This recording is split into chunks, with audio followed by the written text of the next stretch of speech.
కయీను హేబెలు కథ మన జీవితాల కోసం ఒక గుణపాఠం. ప్రియమైన సహోదర సహోదరీలారా, మనందరికీ సుపరిచితమైన ఒక పురాతన కథ గురించి ఈరోజు మనం మాట్లాడుకుందాం. అది కయీను హేబెలు కథ. ఇది కేవలం ఒక కథ కాదు, మన జీవితాలకు, మన హృదయాలకు దేవుడిచ్చే ఒక లోతైన సందేశం. ఆదాము హవ్వలకు దేవుడు 2 కుమారులనిచ్చాడు. పెద్దవాడు కయీను, చిన్నవాడు హేబెలు. వారి పేర్లలోనే దేవుడు ఒక ప్రణాళికను పెట్టాడు. హీబ్రూ భాషలో కయీను అంటే సంపాదించడం లేదా పొందడం అని అర్థం. ఈ పేరు ఆదాము హవ్వలు తమ కష్టంతో, తమ సొంత చేతులతో జీవితాన్ని తిరిగి నిర్మించుకోవచ్చని భావించినట్లుగా ఉంది. అయితే హేబెలు పేరుకు ఊపిరి, క్షణికం లేదా వ్యర్థం అని అర్థం. బహుశా ఆదాము హవ్వలు తమ 2వ కుమారుని జీవితం ఎంత క్షణికమైనదో ముందే ఊహించారేమో. కాని దేవుని ప్రణాళిక ఎప్పుడూ మన ఊహలకు మించినది. వారు పెద్దవారయ్యాక కయీను వ్యవసాయం చేసేవాడు, హేబెలు గొర్రెలు కాసేవాడు. ఇద్దరూ తమ తమ వృత్తులలో కష్టపడి పనిచేశారు. ఇద్దరూ దేవునికి బలులు అర్పించాలని నిర్ణయించుకున్నారు. కయీను భూమి పంటలోనుంచి అర్పించాడు. హేబెలు తన మందలో తొలిచూలు, దాని క్రొవ్వును అర్పించాడు. బైబిల్లో ఆదికాండము 4వ అధ్యాయము 4-5వ వచనము ఇలా చెబుతుంది: యెహోవా హేబెలును అతని అర్పణను లక్ష్యపెట్టెను. అయితే కయీనును అతని అర్పణను ఆయన లక్ష్యపెట్టలేదు. ఇక్కడే మనమొక ముఖ్యమైన విషయాన్ని అర్థం చేసుకోవాలి. దేవుడు ఎవరి అర్పణను అంగీకరించాడు? హేబెలు అర్పణను. ఎందుకంటే హేబెలు కేవలం తాను పెంచుకున్న వాటిని మాత్రమే ఇవ్వలేదు. తాను దేవునికి మొదటి స్థానం ఇచ్చాడు.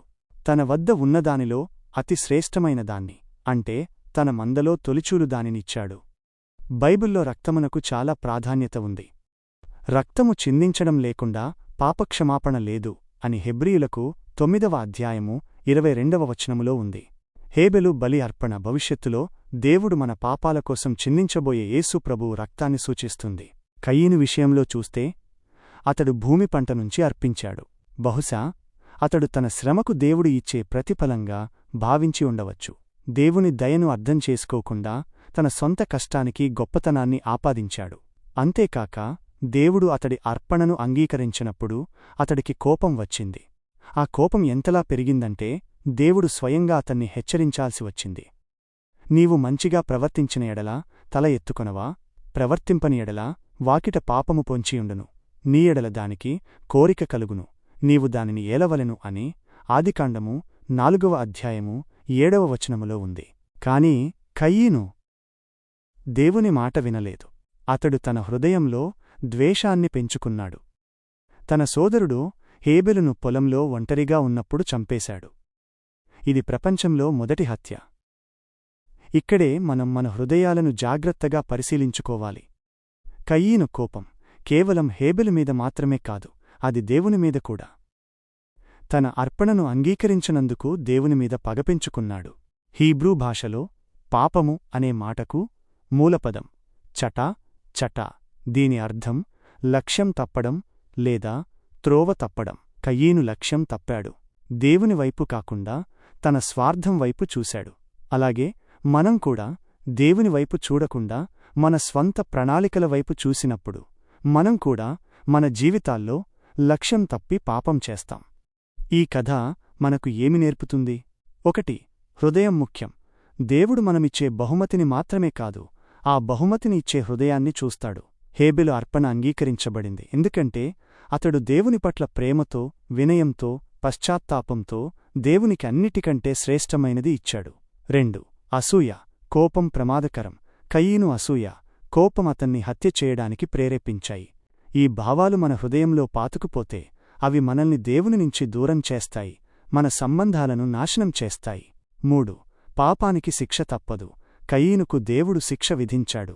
అతడు శాశ్వతంగా భూమి మీద తిరుగుతూ ఉండాలి. మన పాపాలు మనల్ని దేవుని నుంచి, మనలో ఉన్న శాంతినించి దూరం చేస్తాయి. అయినప్పటికీ ఈ కథలో ఒక గొప్ప శుభవార్త ఉంది. హేబెలు చనిపోయినప్పటికీ అతని ఆత్మ దేవునితో ఉంది. యేసుక్రీస్తు హేబెలు అర్పించిన గొర్రెపిల్లవలే మన పాపాల కోసం బలి అయ్యాడు. గ్రీకు భాషలో అమినోస్ అంటే గొర్రెపిల్ల. యేసుక్రీస్తు మన పాపాలను భరించిన దేవుని గొర్రెపిల్ల అని యోహాను సువార్త 1వ అధ్యాయం 29వ వచనంలో ఉంది. మనం హేబెలు వలె వినయంతో, పశ్చాత్తాపంతో యేసుక్రీస్తు బలిని అంగీకరిస్తే మన పాపాలు క్షమించబడతాయి. కయీను కథ మనకు హెచ్చరిక, హేబెలు కథ మనకు ఆశ. మన జీవితాల్లో మనం ఎవరిలా ఉండాలి? హేబెలులాగా దేవునికి మన హృదయాన్ని సమర్పించుకుని శాంతిని పొందాలా, లేక కయీనులాగా స్వార్థంతో, కోపంతో శాంతిని కోల్పోవాలా? మనందరికీ ఒకటే అవకాశం ఉంది. ఈ రోజు మనం ఎంచుకోవాలి. ఈ ప్రసంగం మీ హృదయాన్ని తాకి ఉంటుందని ఆశిస్తున్నాను. మనం దేవుని వైపు హృదయపూర్వకంగా తిరుగుదాం. ఆమేన్.